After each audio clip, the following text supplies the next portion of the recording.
Hey everyone, welcome back. I'm Michael and we're going to be getting right back into some more Reddit stories. If you enjoy the video, make sure to leave a like and subscribe. Now, without further ado, let's begin. This story was posted by a user glittering male in the AITAH subreddit. The post is titled, "Am I in the wrong for telling my ex-husband that our kids are justified in feeling like they don't have a father? I'm 33 and have 2 kids, ages 12 and 8. I divorced their dad when I discovered he was cheating on me with a mom from our younger son's school group. Despite that betrayal, I agreed to shared custody because I wanted my kids to grow up with their father in their lives. However, since the divorce, he's only been around when he's picking them up for visits. He often goes out with his stepchildren, but rarely includes our kids, claiming those outings are spur of the moment and can't always include them. Eventually, I stopped pushing, but I've always thought it was unfair that he keeps his distance from our children's lives. Recently, I decided to upgrade my older son's computer and he asked if we could give his old one to his cousin, my brother's son. My brother has been a huge support for my kids. He's always available to take them to their school events when I can't and often takes them out to the park or on trips when I'm busy. My ex, on the other hand, is rarely available for them. Anytime I ask him to help with an activity, he has an excuse. He's out of town or swamped with work. Ironically though, whenever his stepkids need something, he's there. Once, he even argued with the stepkid's father at a school event, insisting he had the right to be there. When my ex found out I gave the computer to my nephew, he got upset. He complained that if I had money to spare on a gift like that, I should have forgiven 2 months of child support he'd missed since his finances were tight with a new baby. He added that if I could give away a computer, I should have gifted it to either his kids or his stepkids who share just one computer among the 3 of them. I told him my finances were none of his business and that I owed nothing to his stepchildren. Then his wife jumped into the conversation, accusing me of spoiling my son by giving him a new computer and being petty for letting my son bring it to their house, claiming it was just a show off in front of his step-siblings. I told her she had no right to speak to me that way or question my decisions. I added that I allow my kids to see their father so they can grow up with him in their lives, not so she can interfere with how I parent. My ex was offended, but I told him this whole situation could have been avoided if his wife hadn't inserted herself where she doesn't belong. After that, things seemed to calm down until last week. I went to pick up the kids and my ex was visibly upset. He explained that he tried reading a bedtime story to our youngest. At home, our son still likes to be read to before bed, usually by me, his brother, or my brother. When none of us are around, he listens to audiobooks. Apparently, my ex wanted to make an effort to connect, so he offered to read to him, but our son turned him down, saying he didn't need him for that because he could do it himself.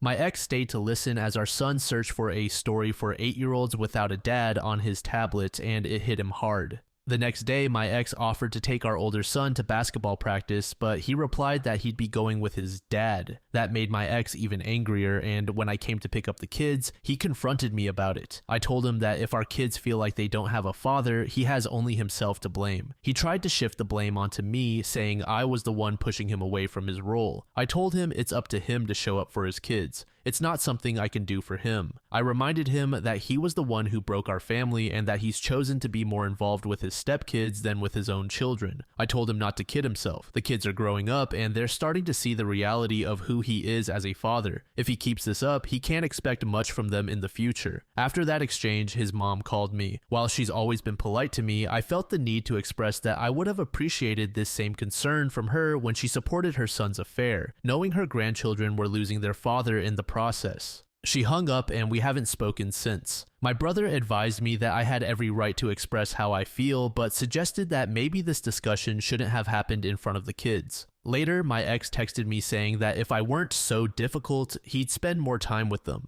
I told him his duty as a father doesn't depend on whether I'm easy or not, and that he knows I've never prevented him from seeing the kids. The truth is, when he has to choose, he prefers outings with his stepkids over his own children, and that's something only he can change. Userlap Steel Guitar said, "You can only do so much, and don't let him off the hook for any child support. The fact that it's stretching his budget is a him problem, not a you problem. I agree with your brother that this conversation should not have happened in front of the kids. However, if I understand correctly, your ex chose the time and place, not giving you much choice in the matter. NTA." User Civ Mom said, so you need to make sure you only communicate in writing from now on. Can you get one of the apps that records everyone's exchanges and has a third party to monitor? Because you are right, but he will start crying alienation any minute now. You need to have no verbal exchanges, and if you do, then follow up in writing. At a minimum, keep a text exchange that you back up regularly. I agree that it's better not to do anything that smells of alienation, but on the other hand, it's good for your kids to feel backed up. It's a tricky place to be. Sending hugs and keep it in writing. Try really hard to keep any tone out of it. If anyone reads it, let it be clear that you are doing everything you are required to do, including allowing access to the kids. User McDonald's cashier said, your NTA. You've been honest about your ex's lack of involvement and your kids are noticing it. It's fair to hold him accountable for his actions. While it might have been better to avoid discussing this in front of the kids, your feelings and frustrations are completely justified. Update. These past few days have been a bit unusual. First, I want to thank all of you. I didn't expect to receive so much advice, and I never thought this app would be so useful. It's not very popular in my country. Now, back to the topic. My ex sent me messages saying he wanted to resolve things, stop arguing, and talk to me. I agreed. He came to my house and we didn't beat around the bush. We went straight to the point. He asked me if I really thought he was a bad father. I replied that looking back now, I never would have chosen him to be the father of my children.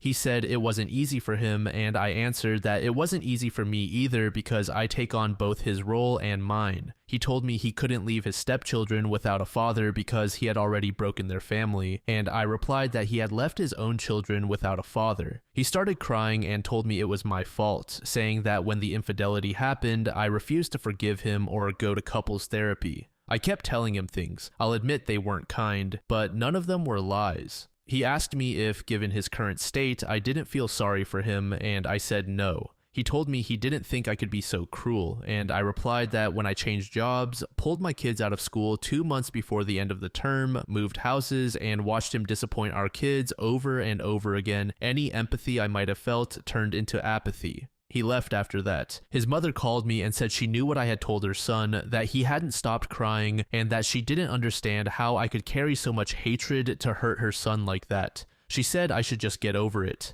I answered, with all due respect, what I said wasn't out of hatred, but out of truth. If your son is crying, it's because he's finally facing the consequences of his actions. Maybe instead of worrying about how he feels now, you should have taught him to take responsibility and treat people with respect. She said, I didn't know what it was like to feel a mother's love and see a child suffer, and I replied that I did understand because I have 2 children who cry over a living father, 2 children who see their dad being a father to other kids when he doesn't have time to be their father. She said he was sorry, and I told her not to put words in his mouth and to stop calling me about anything related to her son. I hung up. I wanted to cry so badly, but I'm a damn mother and I don't have time for that. I want my kids to feel safe, loved, and strong enough not to need anyone, not even me, to be themselves. Last Thursday, I took my kids to their cousin's birthday party hosted by my ex-sister-in-law. I still have a good relationship with her. She was the one who told me about the infidelity and that her mother was already encouraging it. My ex showed up alone and irritated. My kids kept their distance from him. They kissed his hand, but then ignored him completely. My ex-mother-in-law told the kids they should show more respect for their father, and my eldest replied that he doesn't show respect for me since he and his partner talk badly about me. I scolded my son, not for what he said, but for how he addressed his grandmother. I told him it was wrong to eavesdrop on private conversations and repeat them. Then I asked him to gather his things because we were leaving. My ex-mother-in-law asked me not to leave, saying the kids were having fun and we could resolve this as adults. She asked my ex what he had said and he claimed not to remember. I told her I didn't care and she said we should be good parents. I replied that to be good parents, you need to be good people first. My ex was getting agitated. My ex-mother-in-law asked why we couldn't have a civilized co-parenting relationship. I told her everything I've mentioned here about his free will to see the kids and how the second custody agreement isn't working since he only sees them some weekends. My ex didn't want to discuss it, saying he had too many kids at home. My ex-mother-in-law told him the only kids who should feel comfortable are his and the comfort of the others should be provided by their biological father. My ex wanted to end the conversation because his mother was scolding him for being a careless father. He also said it was my fault. I asked him to clarify how it was my fault. You can see the kids whenever you want. What more do you want? He started yelling, claiming I was only being petty because I didn't really need the money since I earned more than he did and had fewer kids to feed. I told him I wouldn't continue the conversation and that I'd show him what being uncivilized looks like by filing for the overdue child support payments. His mother asked what I meant by overdue payments. I explained that he was 3 months behind. She was furious, slapped him, and demanded to know what he had done with the money for his children. He answered, I couldn't let JR miss out on attending the same school as my son. I didn't want him to feel inferior. My ex-mother-in-law said she couldn't believe it, and they started arguing. I left. Yesterday, my ex-mother-in-law came over and said she would pay the overdue fees. She brought the money in cash. I knew my ex would be furious. Here's some context. My ex-mother-in-law doesn't work, doesn't own anything herself, and lives with my ex-sister-in-law. However, she does have significant savings from her inheritance. If she pays the tuition, my ex knows there won't be much left for him when she passes, even though she's still healthy. He's been asking her for years to invest some of that money in his business ideas, but she's always refused. My ex's retaliation was not picking up the kids this weekend. Yesterday, my ex-sister-in-law called me. She doesn't know all the details yet, but apparently my ex's 15-year-old stepson punched him in the mouth. She said she'll let me know exactly what happened once she finds out, and before anyone asks, the new custody agreement will likely take a year to finalize. The court says the overdue payments are the priority and the rest can wait. We have more urgent cases. Update 2. A promise is a promise. As I mentioned earlier, my ex's stepson had an altercation with him because my ex refused to let him go out. Now I have more details. My ex's stepson had plans to go bowling with some friends. His biological father had already given him permission and money for the outing. However, when he told his mother, she said he couldn't go because they needed him to stay home and watch his younger siblings. My ex and his wife had planned an outing and needed someone to stay with the kids. This led to an argument. The boy raised his voice to his mother, and my ex stepped in to demand that he respect her. The boy replied that he wasn't his father. Trying to maintain authority, my ex told him that as long as he lived under his roof, he had to follow his rules.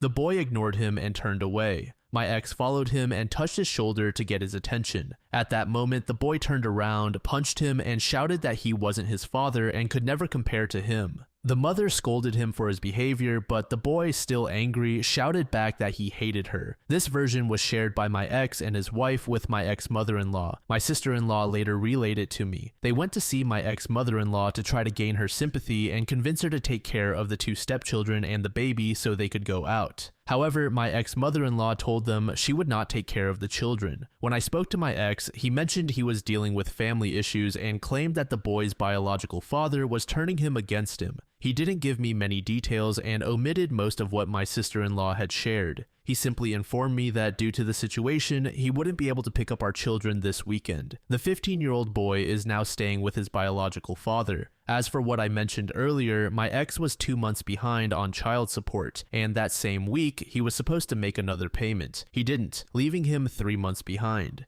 In the end, his mother was the one who covered the overdue amount. Regarding the child who attends the same school as my son, it's not the 15-year-old involved in the altercation. It's his younger stepbrother who is 8 years old, the same age as my son. I decided to enroll my son in that school when the affair became public. At the time, I was working as a kindergarten teacher at the same school, and the boy had been one of my students. We all knew each other, and to protect my children from rumors, I transferred them to a private school. This happened 2 months before the school year ended. Thanks to the circumstances and the support of some kind people, we managed to get them admitted. Update 3. First of all, I don't know much about how subreddits work, but someone told me that my profile was shared on one, and I have some words for those involved. The discussion was about how I could afford private school tuition on a kindergarten teacher's salary. To clarify, I am no longer a kindergarten teacher, I am a high school teacher, and salaries in education vary significantly depending on the country. In my country, salaries in education are quite competitive compared to other jobs. The cost of living here is affordable, and I mentioned that in several comments. I am not from the United States, where life is more expensive. In my country, this salary is more than enough to live comfortably. I am not rich, but my kids enjoy an excellent quality of life. Private school tuition varies.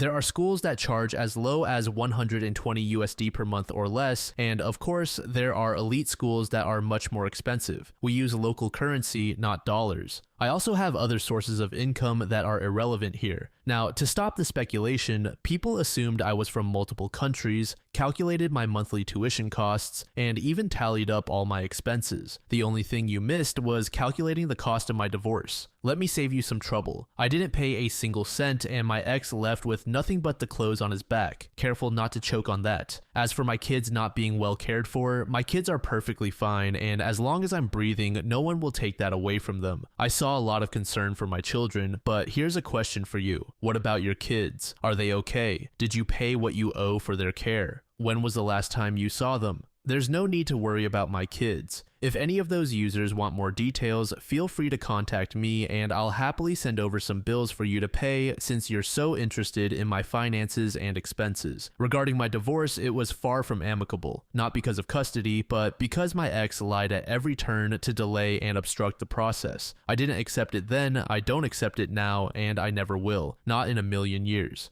For those still questioning my divorce, here are my words to you. Once there's infidelity, there's no family left. This clarification isn't for those who offered helpful comments or advice on my post. End of the informational break. Now, the actual update, the day after my post here, my ex was arrested for domestic violence and child abuse. The father of the boy involved filed a complaint. My ex's wife defended him, claiming that her son was a brat and that this wasn't the first time her son had been violent with him or his younger siblings. This left me surprised because, as far as I know, my ex had never mentioned that the teenager had been beaten. My ex-sister-in-law said that her brother, meaning my ex, never brought it up. I asked my kids if their stepbrother had ever touched them or been violent with them. Both said no. My children are comfortable telling me anything, and their answer was no. My ex and his wife have since changed their story about the incident. Now, their version is that the boy misbehaved, my ex tried to talk to him, and the boy hit him first. So the mother hit her son to pull him off my ex. Child protection authorities here are usually very strict when a case interests them or when the harm suffered by the child is severe. The teenager has been placed in a shelter for abused youth. Edit: when physical abuse of minors is reported, they are transferred to a safe space until a Jezil chamber interview and a forensic medical evaluation are conducted. Once a safe environment is confirmed, they are returned to the parent. User Drunk Tides said, "Wow, father of the year. No good for biological kids, no good for step kids. Seems like he and his wife are a perfect fit." Under this user, Sophia said the following: "I totally agree with you, a father's denial. Your children have the right to express their feelings, especially if they feel their father isn't present. You've worked hard to provide them with stability and security, and it's fair to acknowledge how their father's actions impact their view of him." User Lady Xanax said, "It's so unfortunate that people are questioning you in this situation when they should be questioning your horrible husband and his behavior. You should not have had to explain everything you detailed in this update before you even got to the updates or felt the need to justify yourself. I'm so sorry people are treating you that way or making you feel that way in this awful situation. You are handling it very well and doing absolutely what is best for your children. It sounds like your husband is getting what is coming to him. I feel awful for the other young man in this situation who has now been placed in a shelter for abused youth. I worry for the other children in that household and hope they are not in any danger. They are innocent in all of this mess."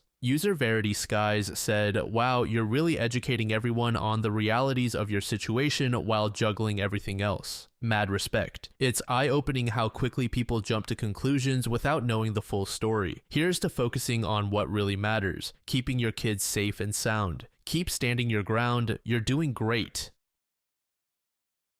This next story was made in the Off My Chest subreddit by a throwaway account. The post is titled, "My wife keeps throwing divorce in my face over everything. I just agreed and left. I am currently staying with my sister. My wife and I have been together for 5 years, married for 4. We had known each other for years prior. We have one child together who is 4. I am the primary breadwinner in the house as she is a stay-at-home mom. It was her choice not to go back to work. For the last year and a half, we have been having arguments about once or twice a month. To be clear, I do help out with our daughter. I clean, cook, and am involved with both of them. The first time she said she wanted a divorce was during an argument when my sister called and asked if she could stay with us for a bit as she was having relationship problems. I said she could. My wife was not happy about that. I pointed out that her friend had stayed with us a couple of months prior for 5 weeks and didn't do anything around the house. Plus, she was just there. No discussion, no nothing. She was a stranger to me and my daughter. My sister is lovely and has a great relationship with our daughter, and I thought my wife was as well. My sister ended up staying with us for a week, helping out around the house, cooking, cleaning, and watching our daughter when needed. I thought we both forgave each other and moved on. The fights are usually over something small. 90% of them are not started by me. I have suggested therapy and counseling, but she always said she and we never needed it. Well, I reached my breaking point last night. She picked a fight saying I was spending too much time at work and that she feels abandoned and that I'm not a good father. She ended her rant with, "I want a divorce." I stood up and told her that the only reason I work so much is because she can't stop spending our money on things we don't need or use. She refused to get a job or go to school to help out. I provide for the family, for my daughter. I'm always there for her important dates, functions, doctor's appointments, anything she needs. She refused to get help through therapy or counseling. I don't want this anymore. I'll have my lawyer send her the papers when she writes them up. I got my daughter's things and left with her to my sister's. It has been 2 days and she keeps calling and texting saying she is sorry. She didn't mean it. She wants to go to counseling and therapy. She needs me, she misses me, etc. I don't know what to do. I love her, she is a good mother, but I can't do this anymore. Internet strangers, please help. User local GM said, "This is still only a snippet of your life. You know your wife and your life better than we do. Make the best decision for your daughter. That's all you can do. Toxic parents are the worst, especially when they can't get over their issues for their kids' sake. You've got this, King. Always put your daughter first." To this user, Gerbil11th said, "This is a very solid point. I don't think OP has done anything wrong, but honestly, his wife's behavior suggests she is lacking external stimulation. If she had a job or a proper routine outside of the house, maybe she wouldn't be picking fights over everything and anything. My partner got injured last year and couldn't go on runs or swimming sessions with his friends for 3 months, which made him quite unbearable. The same happened to me when I took the work from home option to the extreme. I became a bit annoying too.